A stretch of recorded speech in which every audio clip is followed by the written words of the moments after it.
Bien, vamos a cambiar de tema porque también hay otra temática que aflige mucho a los chilenos porque han pasado los días y a pesar de los intentos, la alza en las cuentas de la luz se acerca a pasos agigantados. El presidente Gabriel Boric explicó el porqué de esta situación confirmando que va a haber un aumento en las cuentas a partir del próximo lunes. Y para eso queremos conversar con Rodrigo Castillo, exdirector ejecutivo de Empresas Eléctricas, también socio de Táctica Abogados, para profundizar en este tema. Rodrigo, muchas gracias por estar aquí con nosotros. Muchas gracias a ustedes por la invitación. Si nos puede contextualizar un poquito esta alza, sabemos que el año 2019 ha habido un congelamiento, ¿no?, de las cuentas, después justamente el estallido social, lo que pasó con la pandemia y hasta el día de hoy finalmente llegó el inexorable momento de pagar lo que se dé esa deuda a la empresa eléctrica. Sin embargo, hay gente que no le queda muy claro de dónde viene, por qué. Y eso creo que usted lo déjeme intentar ser lo más pedagógico posible, didáctico. Lo más didáctico posible. La cuenta que nos llega a la casa, cuando uno mira el monto final, digamos que dice pagar 20.000, 30.000, 100.000, whatever, está compuesto básicamente de tres cosas. Un 70% de esa cuenta es el costo de la energía, lo que la empresa distribuidora le paga a las empresas generadoras, que transfiere sin ningún margen, simplemente transfiere ese monto al cliente final, y el resto es transmisión, distribución y otros elementos que, en fin, son relativamente menores. Por lo tanto, el 70% de la cuenta congelada durante 5 años implica que esa parte de la energía, el 70%, está compuesto por un montón de contratos que se han firmado en el tiempo. Los primeros contratos de la era moderna, por así decirlo, se firmaron el año 2006, 2007. Algunos de ellos vencieron hace poco tiempo, los que eran más breves, que eran de 15 años. Hay otros contratos que se firmaron a 20 años, el 2008, el 2009, hasta el 2014. Y esos primeros contratos eran muy caros. ¿Por qué? Porque todavía no habían entrado las energías renovables, que comienzan a entrar en el año 2015. Porque todos los contratos, renovables o no renovables, están expresados en dólares. Porque muchos contratos están indexados a lo que es el IPC norteamericano, que normalmente se comportaba de una manera muy estable y era muy pequeñito, 2,5%. Agreguémosle a esto que parte de esos contratos antiguos de combustibles fósiles de las viejas empresas estaban también indexados muchas veces al carbón, al gas o al diésel, lo cual implica que se dio una tormenta perfecta. ¿Qué quiere decir esto? Entre el año 2009, en que el dólar estaba como en 6,60, y el año 2024, en que el dólar ha pasado por muchos precios, pero llegó a estar sobre 1.000 y hoy día mismo está en 950 pesos. Claro. Solo por el dólar tenemos un aumento del precio de los contratos que anda en el orden del 30% y que nunca se le ha cobrado de vuelta a los clientes. Agreguémosle estos otros factores, precio de los combustibles, CPI norteamericano, etc. La guerra con Ucrania, que encareció los combustibles. Todo esto lleva a que el precio real de la energía en todo el mundo se encareció mucho, pero que en Chile no lo reconocimos porque estaban congeladas las tarifas. Cuando toca el momento de descongelar las tarifas, tú tienes dos elementos. Primero, sincerar el precio real. Simplemente, olvidémonos de la deuda. Simplemente el que la energía es como un 30 o 40% más cara de lo que era en el año 2019. Pero además se ha acumulado una deuda que ha superado los 6.000 millones de dólares, que es por las diferencias, que hay que comenzar a pagar y que la última ley que se ha dictado establece que se paga como en 15 años en cuotas que van variando en el tiempo, pero que significan otro aumento en la cuenta final más allá. Esa es la historia. Ahora, para que la gente también pueda entender cómo vienen estas alzas, por lo menos ya están fijadas en 3 fechas, ¿no?, que se van a hacer. Una comienza a partir de este segundo semestre, que es el día 1 de julio, donde dicen que podrían subir incluso en promedio entre 50 y 60%. Ya, no, vamos por partes. Eso sí lo puede desmitificar. Ese es el total de las 3 aumentos. Perfecto. El que vamos a observar ahora, déjenme ser muy cuidadoso porque voy a hablar de promedios y los promedios ocultan realidades. Exactamente. Por lo tanto, si yo digo 10%, 15 o 20, alguien puede después mirar, sacar la cuenta y decir, el triple. Para mí fue mucho más. No va a ser el doble. Claro. Pero puede variar y varía por zonas geográficas, por niveles de consumo. Pero en promedio, este primer ajuste va a estar en el orden del 20%, el que vamos a experimentar a partir del 1 de julio. Luego viene otro en octubre, que habrá que ver cuándo se dicta el decreto, hay algunas demoras por la Contraloría, etcétera. Pero el segundo es el más grande y está en el orden promedio del 30%. Perfecto. Entonces, con todo esto considerando en comparación con el precio actual, vamos a estar en el orden del 50% sumado hacia el segundo decreto. Y un tercer decreto que es también al alza, pero más moderado, del orden del 10%.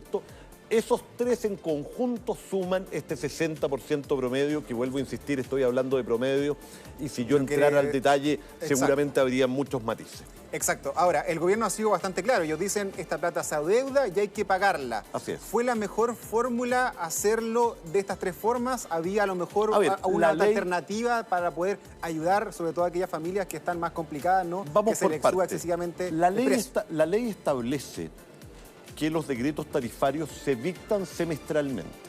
Por lo tanto, eso no es una novedad. La novedad es básicamente el monto del incremento que va a corresponder producto del sinceramiento de los costos reales. Por lo tanto, la verdad es que esto ha ocurrido toda la vida, el que semestralmente se ajustan los contratos. Perfecto. Ahora, lo que sí se hizo con motivo de esta última ley que se aprobó en abril fue que la deuda sí se pateó en muchos años. Claro. Eso sí fue hecho justamente para que el efecto en la tarifa fuera el menor posible y que esto fuera hecho en, voy a decirlo así, módicas cuotas, aun cuando de módicas tienen poco, porque es un efecto significativo. Pero si esto se hubiera sincerado de un día para otro y se hubiera dicho, por ejemplo, que en un año se tenía que pagar los 6.000 millones de dólares de deuda, entonces las cuentas probablemente se habrían multiplicado por 4 o 5. Exacto. Por lo tanto, haber pateado la deuda en tanto tiempo es algo que ha morigerado el efecto, pero el efecto sigue siendo muy significativo y se debe, insisto, al hecho de haber congelado las tarifas y no haber ido reconociendo en el tiempo esta salsa de tarifa, lo que igual hubiera implicado que esto hubiera sido menos drástico. Claro, porque además se fueron agregando más contexto durante todo este tiempo. Bueno, al principio fue el estallido social, donde, claro, el tema de las tarifas fue... Ahora, pero para que seamos bien justos, si no hubieran estado congeladas las tarifas, este efecto dólar hubiera implicado que, por decir cualquier cosa, en julio del año 2020 hubiéramos tenido un aumento de tarifa del 20 o 30%. Exacto. Y que poco tiempo después hubiéramos tenido otro aumento significativo. Claro. O sea, acá no estamos comparando el habernos quedado con los precios normales y con pequeños ajustes versus este gran ajuste. Simplemente el ajuste se habría diversificado en 5 años en lugar de hacerse en poco tiempo.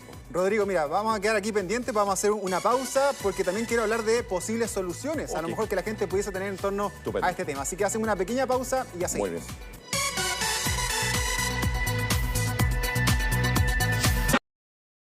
Bien, seguimos aquí en la tarde en vivo. Estamos conversando con Rodrigo Castillo, exdirector ejecutivo de Empresas Eléctricas, sobre esta alza que va a haber en las cuentas de la luz a partir del día lunes, después de que se tenga que pagar lo que se le debe justamente a las empresas eléctricas, luego que el precio de esta cuenta hubiese sido congelado hace varios años. Y hablamos justamente de soluciones, que es lo que la gente hoy día también quiere escuchar, cómo se puede aplacar finalmente esta alza. He escuchado yo varias alternativas. Uno, el tema de que haya un subsidio mayor justamente a las mismas cuentas por parte del Estado, sobre todo a familias más vulnerables, que los que consumen más tengan que pagar efectivamente más. También el tema de que los que utilicen energía más contaminante, hay un impuesto más grande que vaya también a estos beneficios. ¿Cómo ves tú esta alternativa? A ver, déjame decirte lo siguiente. Hay dos movimientos, por así decirlo, telúricos respecto a esto. Están quienes dicen, volvamos a congelar, que no se aplique el alza. Claro. Esa es la peor idea de todas. Pan para hoy, hambre para mañana. Y además, para ponerlo en números, mantener el congelamiento de las tarifas implica que la deuda, que llevaba en 6.500 millones de dólares, aumenta en 100 millones de dólares mensuales. Por lo tanto, en un año, la deuda ya no va a ser 6.500, va a ser 7.800, y ahí ya cada día va a ser más impagable. Por lo tanto, la alternativa de seguir congelando las tarifas es algo que no tiene ningún sentido. La segunda alternativa, que es aumentar el subsidio que ya está establecido en la actual normativa y que está pensado para el 40% más vulnerable. En general, cuando se hacen políticas públicas de subsidios focalizadas, el target suele ser el 60%. cuando uno piensa en distintas cosas, bonos, qué sé yo, normalmente es el 60% y creo que ese es un target razonable. Llegar al 60%, por lo que yo he escuchado, cuesta $100 millones al año. Estamos comparando $100 millones por mes versus $100 millones al año. $100 millones por mes que además van a seguir generando intereses, son un desastre. Por lo tanto, si tú me preguntas, la única alternativa viable es aumentar el subsidio para hacerse cargo además del costo político que esto tiene. ¿Y eso de dónde sale? Y la pregunta es, ¿de dónde sale la plata? El ministro Marcel ha dicho que la plata no está. Yo la verdad es que tengo el mayor respeto por el ministro Marcel. Le creo cuando dice que en el presupuesto actual no hay $100 millones extra para subsidios eléctricos, por lo tanto de algún lado tiene que salir la plata.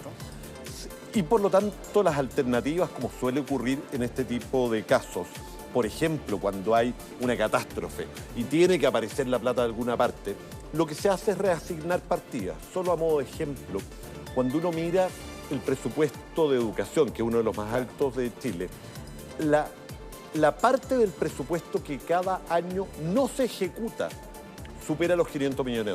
Por lo tanto, la verdad es que hay algunas cuentas que uno pudiera reasignar para encontrar estos $100 millones que hacen falta al año y que además no son permanentes. Estos $100 millones que se requieren son por los siguientes 3 hasta que se pague la deuda. Años. No hasta que se pague la deuda, eso va a tomar hasta el 2030 y tanto, pero sí hasta que dejen de estar vigentes los contratos más caros del sistema y comiencen a estar vigentes los contratos renovables, que son los más baratos. Se ha dicho mucho que el ministro Pacheco hizo una promesa falsa cuando en el año 2015, con la entrada de proyectos renovables, dijo esto va a llevar a la baja las tarifas. Y se ha dicho, él no dijo la verdad, nos engañó. Eso no es cierto. El ministro Pacheco dijo la verdad. Lo que ocurre es que la tormenta perfecta que llevó al alza aquella parte de los contratos antiguos nos tiene con la siguiente situación muy breve. Hoy día solo el 26% de los contratos activos son renovables y baratos a un promedio de $50 y todo el resto son contratos antiguos, normalmente fósiles, a más de $100. Ese es el problema real que tenemos hoy día y que va a ir solucionándose en el tiempo cuando dejen de estar vigentes los contratos antiguos y entren los contratos nuevos. Ahora, también el readecuar el presupuesto, las prioridades, eso también va a tomar un cierto tiempo, porque tiene que haber negociación en el Congreso, tiene que haber la ley de presupuesto y eso podría ser ya a partir del próximo año recién. A ver, lo que se está hablando hasta donde yo entiendo, es que este aumento en el subsidio sea para el segundo incremento, para el que corresponde en octubre o noviembre. Es decir, tendríamos del orden de los 4 o 5 meses para poder ponernos de acuerdo entre el Ejecutivo y el Legislativo para ver de dónde se sacan los recursos, cuáles recursos van a ser, si se va a aumentar el impuesto al carbono o no se va a aumentar el impuesto al carbono, si se va a hacer alguna reacomodación presupuestaria de partida, etcétera. Pero yo de nuevo quisiera hacer un llamado que es el siguiente. El 40% es demasiado poco. Y no es una buena idea seguir haciendo políticas públicas con plata privada. Hasta ahora el subsidio lo habían dado las propias empresas eléctricas prestándole plata a los clientes y por lo tanto acumulando una deuda y ya hemos visto qué mala idea fue. Por lo tanto, si vamos a hacer políticas públicas y subsidios, debe ser hecho con fondos generales. Perfecto. Rodrigo Castillo, muchas gracias por habernos acompañado el día de hoy. Sabemos que es un tema bastante técnico, político, legislativo, de todos los ámbitos, así que es difícil de explicar en pocas palabras. Pero lo importante es que la gente también lo tenga en consideración porque lo tenga bastante claro. Muchas gracias. Muchísimas gracias a ti.